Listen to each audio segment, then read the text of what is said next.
Okay, Assalamualaikum warahmatullahi wabarakatuh. Alright, so excuse me and good morning everyone. So first of all, let me introduce myself. My name's Ahmad Iqbal Khairani and I'm from English Department, Mula Warman University, Faculty of Teacher Training and Education 2021, Class C. Alright, the purpose of making this video is to fulfill my 5th English Putri assignment. Okay, yeah, so in this nice occasion, I'm going to make an analysis on a poem.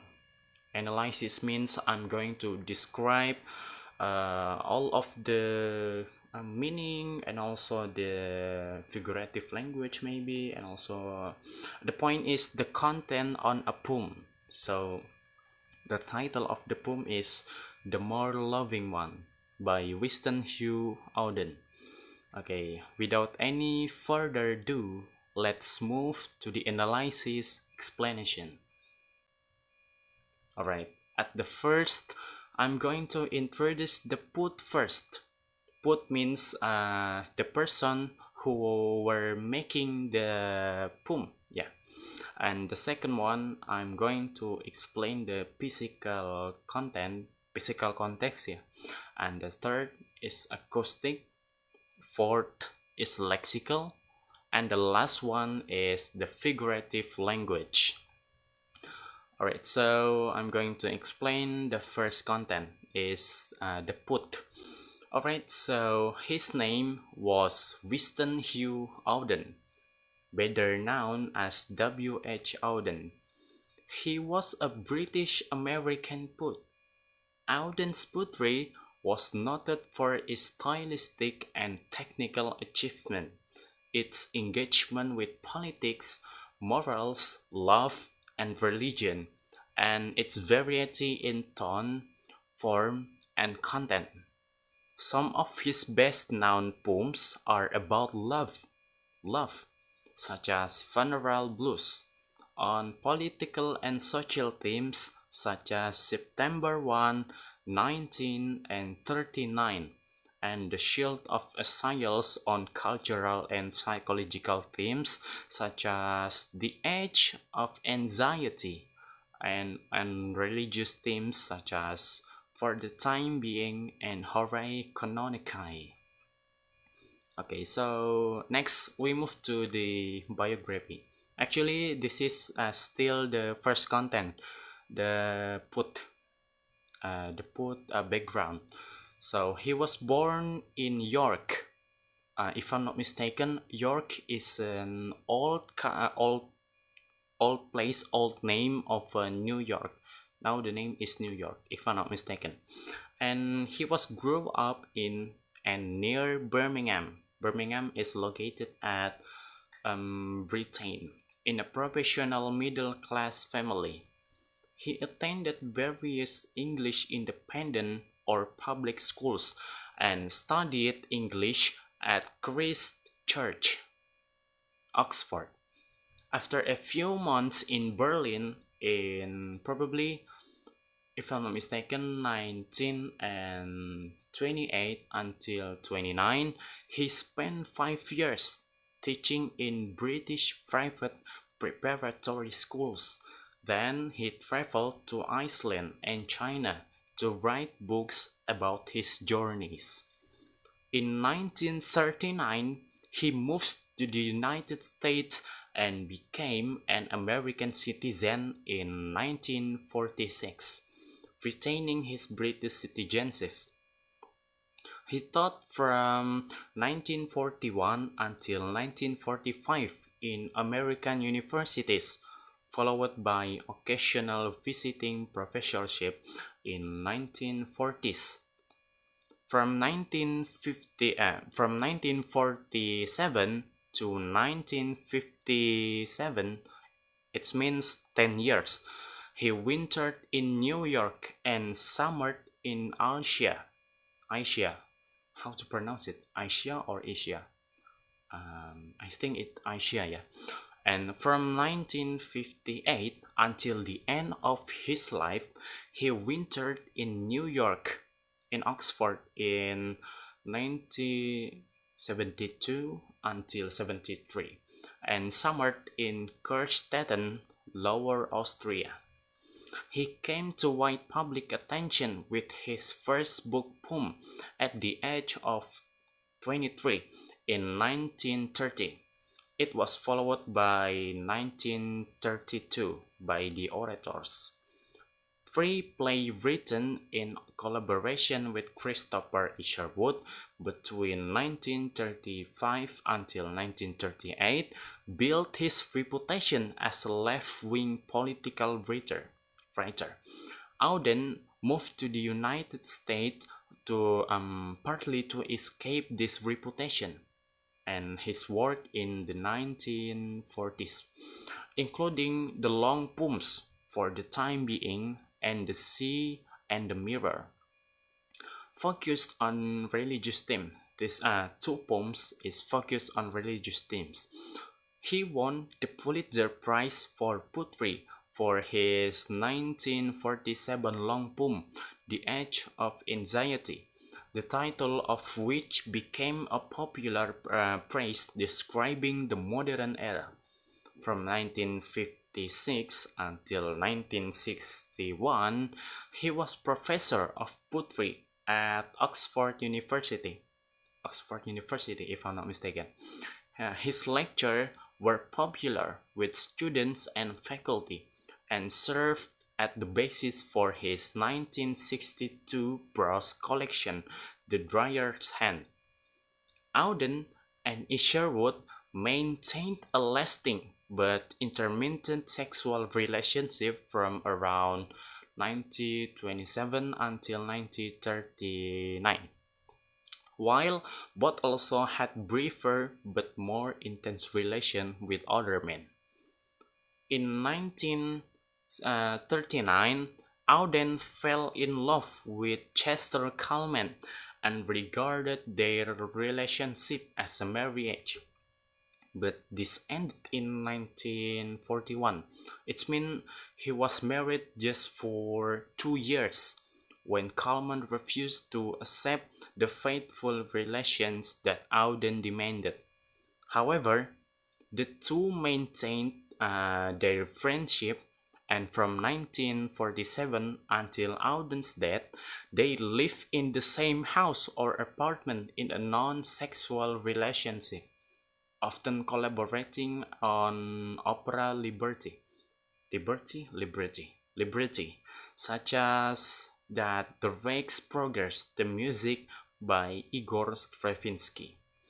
Auden was a prolific writer of prose essays and reviews on literary, political, psychological, and religious subjects, and he worked at various times on documentary films, boutique plays, and other forms of performance.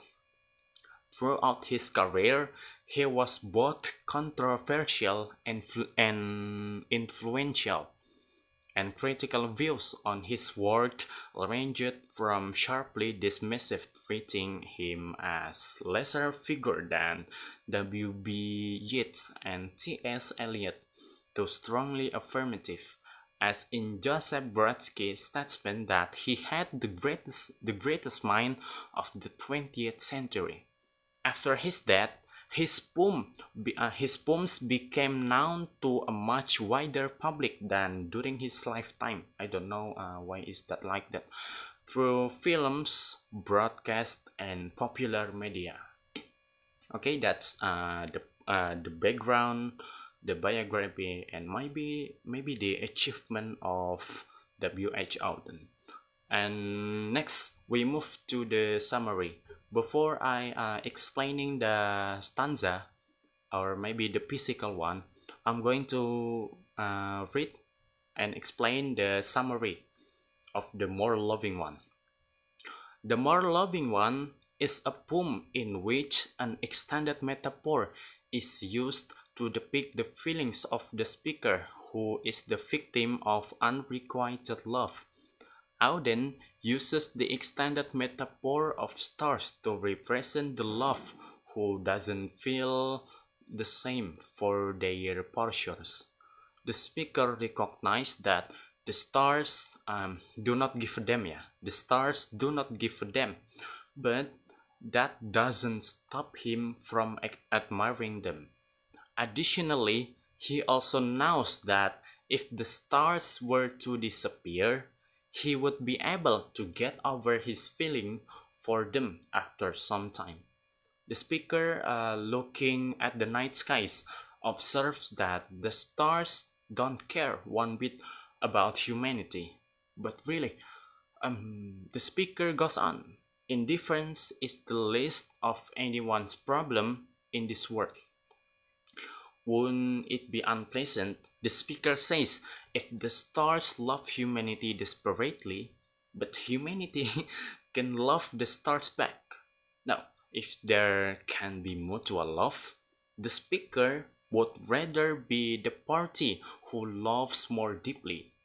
Much as the speaker thinks they love the indifferent star. However, now that the speaker is looking at them, they don't think that they could say that they miss one they missed anyone in particular during daytime. If every single star vanished or burned out, the speaker would figure out how to appreciate the beauty of a completely dark night sky, though it might take them a while. Okay, so next is I'm going to explain the stanza. So there is four stanza in the more loving one. This poem, which can be read in full here, is broken into four stanza that each contain four lines for a total 16 lines. The rhyme scheme is set and distinct, with each stanza following the pattern AABB. Okay, so first, in the first stanza, Auden establishes his extended metaphor of stars as lovers in the first two lines. He writes, looking up at the stars, I know quite well that for all they care, I can go to hell. So the speaker is informing his reader from the very beginning that he knows just by looking at his lover that the emotions he feels for him or her are not returned. Additionally, the unrequited lover is so indifferent that he or she doesn't care about the fate of the speaker. So Auden finishes the stanza in the lines 3 and 4. But on earth, indifference is the least we have to dread from man or beast. Here, Auden is perhaps insinuating that he would rather his lover indifference toward him as opposed to the contrary, which could be hatred or love that goes unrequited by him. In addition, there is also another analysis of his poem. Okay, so I have read some of article, yeah. So according to litcharts.com, this is one of article that I have read before. According to litchart.com, LICHARDS, Litchart. Litchart.com. According to Litcharts.com, looking up at the stars, the speaker of the more loving one doesn't see what poets often do. To the speaker, the stars don't symbolize fate or love or the watchful eyes of the gods. There is no pattern up there, no order, no affection. For all the stars care. The speakers feel sure I can go to hell. In just these first two lines, then readers learn a lot about the speaker's ironic perspective on the relationship between humanity and the universe. To the speakers, the stars have nothing to do with people and nothing to say to them. Declaring that the stars don't care a whit for stargazers, the speaker seems to feel that the words lack inherent meaning or guidance. However, the speaker isn't going to make a big deal out of this vision of cosmic indifference. A different sort of person might bewail the horrific emptiness of a universe without meaning. The speaker offhand, casual, slangly tone make it clear that they see the unresponsive stars as a mere matter of fact, something that once, now quite well, no sense in making a fuss about it. In fact, the universe indifference might even be a little funny, alongside the comical for all they care, I can go to hell. The poem structure works a lot like jokes. Each of these poems for quatrains is written in couplet. Every phrase of rhymes hitting like a setup and punchline. However, as readers will soon see, this poem's ironic will becomes a vehicles for deep feelings and for a serious philosophical question. How this poem will ask out a person to live in the face of cosmic indifference. Well, first of all, the speaker goes on. There is no reason to especially fear indifference. It's the least or we have to dread from man or beast. Far from the worst thing in the world. The understated reserve of this line invites readers to consider what the worst we have to dread might be. The notion of what we have to dread from man or beast, in particular, might suggest a dread for baseline in both humanity and nature. It is plain old brutish violence. The juxtaposition of indifferent stars and the fear of man or beast hints a dark unease. For all that this poem's tone is light and dry, there is another serious question implied here. If the heavens are watching over humanity, what will keep people human? Yeah, what will keep people human? That's the question. And before I'm going to explain the second stanza, maybe I would like to play the poem, so you will understand what is the meaning and also the story, or maybe the figurative insight. Okay, so this is the putri.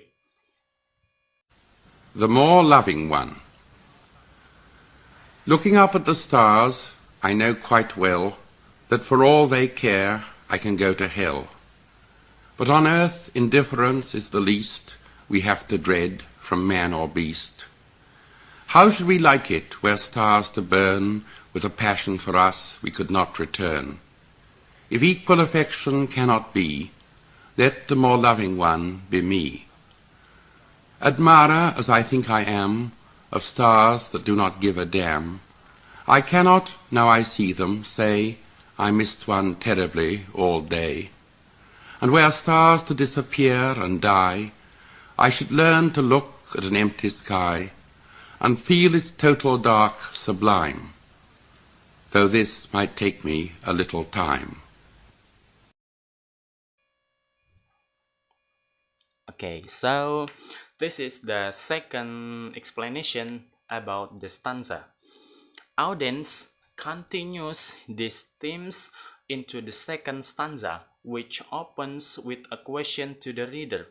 He writes, "How should we like it where stars to burn with a passion for us we could not return?"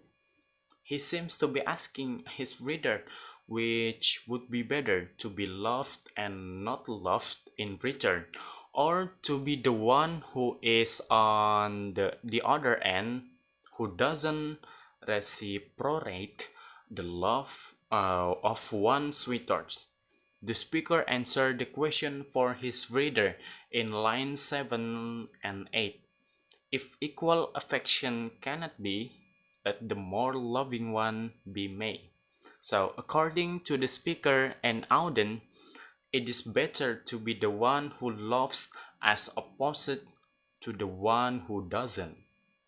Okay, so he continue the third stanza.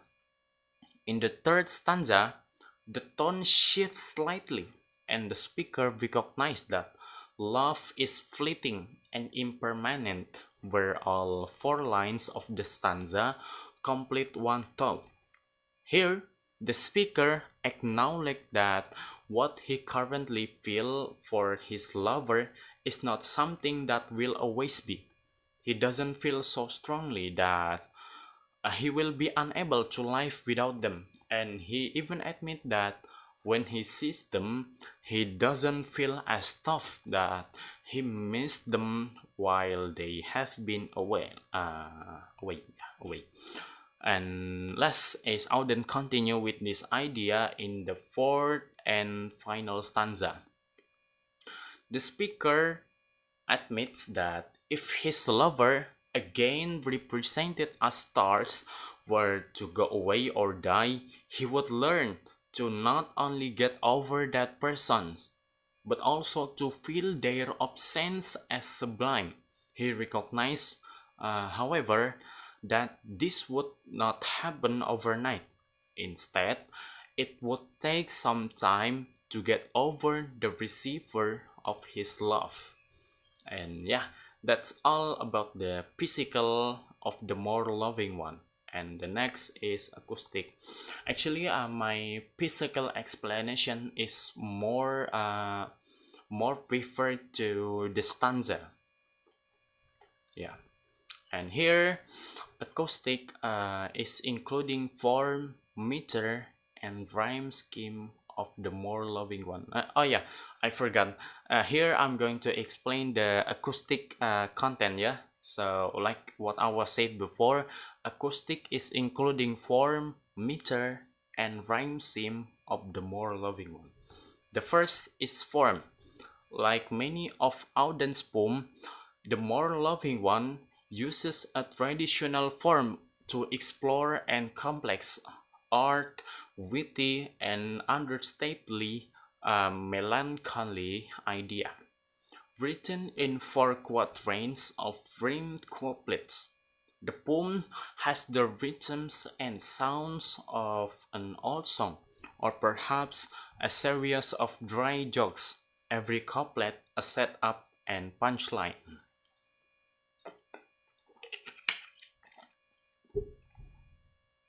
These simple forms put a mild face on a complicated progression of thoughts. The speaker wanders through several ideas over the poem's for a short stanza. That the heavens are indifferent to humanity. That it's better that the heaven should be indifferent to humanity than the other way around. That honestly, the speaker cannot claim such a deep or abiding love on the heavens anyway, and that where the stars completely vanish, the speaker might learn to love other darkness in their place. The poem's form suggests that loving that which can love you back, and learning to find something sublime, even in the absence of a beloved, in a common, absurd, and ruefully funny human predicament. The second is meter. The more loving one is written in a sensual tetrameter. Tetrameter, yeah, it's mean there is 5. Tetra is 5. That means each of its lines uses 4 strings beat. Oh yeah, tetra is 4, if I'm not mistaken. I'm kind of forget actually. But the more loving one is written is a sensual tetrameter. That means that each of its line uses 4 strong beats, but doesn't stick to any particular flavor of metrical food. For instance, listen to the rhythm of line 2. That for all they care, I can go to hell. Here, those 4 steady beats per lines appear alongside plenty of snappy, patching unstressed syllables through a mixture of anapest. It is a metrical fit with the doom written as it at the start, and IAMs fit with a doom rhythm as in to hell. The quick-paced density of the rhythm here helps to give these lines their casual, dryly funny tone. The speaker's voice sounds rather jaunty, even in the description of the indifference universe. Compare that rhythm to the simplicity of lines 9 until 11. Until 10. At my whereas I think I am of stars that do not give a damn. Here, the poem resolves into straight ahead iambic tetrameter. For iams per line, a fittingly even steady tones for the speaker's honest admission that really their admirations of the stars only goes so far. Yeah, that's the meter. And next, we move to the rhyme sim. The more loving one is written in rhymed coupled like this: A B B. In the other words, each quatrain uses two paired, how to pronounce it, paired rhymes in a row. And for example, yeah, A B B. Looking up at the stars, I know quite well is use A. That for all they care, I can go to hell. It is also use A pattern, like I was said before, A B B. So the first and the second use A. And next, but but on Earth, indifference is the least. This is using B, and we have to dread from man or beast using B. So A B. Looking up at the stars, I know quite well that for all they care, I can go to hell. But on Earth, indifference is the least. We have to dread from man or beast. This rhyme seems lend itself to humor. Each of the speakers' dry assertions about the indifferent stars resolves with a punchline. Sometimes, of course, those punchlines feel more rueful than hilarious. Consider the rhymes in the lines from which the poem draws its titles. If equal affection cannot be, let the more loving one be made. So Auden could have praised the same idea all sorts of different way, let be the more loving one, to name the most obvious example. By saving up the revelation that the speaker would prefer the more loving one to be me, attracting attention to the word with the end rhyme, the poem depends the poignancy of these moments. What this speaker wishes for, after all, is not quite ideal. It is a preference one only has to state if equal affection cannot be. So, the more loving one speaker, readers might tempted to read this poem's first-person speaker as Auden himself. Certainly, the speaker uses Auden's rueful, elegant voice. Auden or not, the speaker's takes on Auden's perspective on the world's beauties and sorrow, reflecting on the stars' indifference to worshipful humanity. The speaker decides it's preferable be the more loving one in any unevenly balanced relationship, a decision that suggests the speaker has had some experience on both sides of the romantic scales, that sense that it's better to love unrequitedly and than to be disagreeably beloved, reflect a quiet embrace of strong feeling in spite of indifference. That feeling, though, it just about concealed beneath a tone of dry resignation. Even if all the stars winked out, the speaker declares at the end of the poem, it might just about be possible to discover the beauty in the darkness they left behind, though this might take me a little time. These worldly wise speakers knows that things don't always go quite as one might wish. Equal affection often cannot be. But even denied their wishes, the speaker feels driven to find sublimity in the dark. So the more loving one setting, it would be fair to say that the more loving one could take place anywhere that the place the stars shine. It would be equally fair to say that it takes place in the speaker's imagination. The poem certainly treats its perspective as universal. For all the stars care, the speaker feels everyone can go to hell, but the speakers wish to be the more loving one in any unequally balanced relationship. Hints that the speaker sees the star through the lens of personal experience. To the speaker, it's better to love something that can't love you back than to feel no love at all. And yeah, that's the acoustic content. The next is the lexical meaning. So I'm going to explain one of words that oftenly appears in this poem. Do you know it? Okay, so it is the stars. The stars in this poem is oftenly appears. So stars are traditional symbols of faith, love, and the gods. In this poem, however, they play the opposite role. To the speakers, the stars reflect not meaning and feeling, but the pure indifference of an unfeeling and meaningless universe.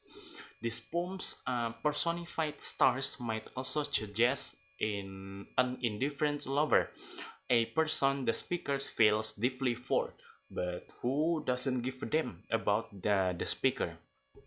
Okay, so that's the lexical means that I know, yeah. And next is the figurative language. So the figurative language of the more loving one is personification. Why is it personification? Because in the very first line of the poem, the speakers personifies the stars.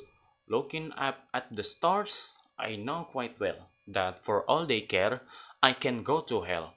On one level, the speaker is making a pain about uncaring universes, saying that the stars are utterly unresponsible to humanity. The speaker portrays that the stars not merely as unfeeling balls of gas blazing in the night, however, but also as figures who could care and simply do not. These stars that do not give a damn sound an awful lot like a person who's indifferent to the speaker. That idea gathers steam when the speaker asks, "How should we like it where stars burn, with a passion for us we cannot return?" Note that no mention of passion appeared in the first stanza. Yet, the way the speaker phrases these lines implies a turnabout. What if the stars were in love with us? The way we're in love with the stars. In other words, the stars here suggest not just any indifferent person, but someone with whom the speaker is in unrequited love.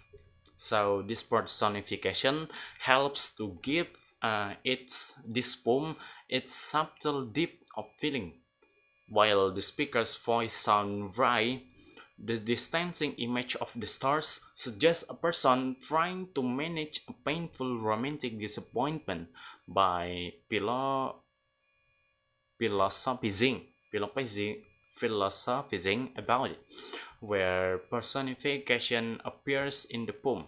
So the personification in the poems is appear on the lines 1 until 2, and the next the line 5 until 6, and the last one is line 10, and lines 1 until 2. Looking up at the stars, I know quite well that for all they care, I can go to hell. Lines 5 until 6. How should we like it were stars to burn with a passion for us we could not return? And line 10. Stars that do not give a damn. Yeah, that is the the figurative language. And yeah, that's all about my explanation. Thank you very much. And yeah, maybe that's all. Assalamualaikum warahmatullahi wabarakatuh.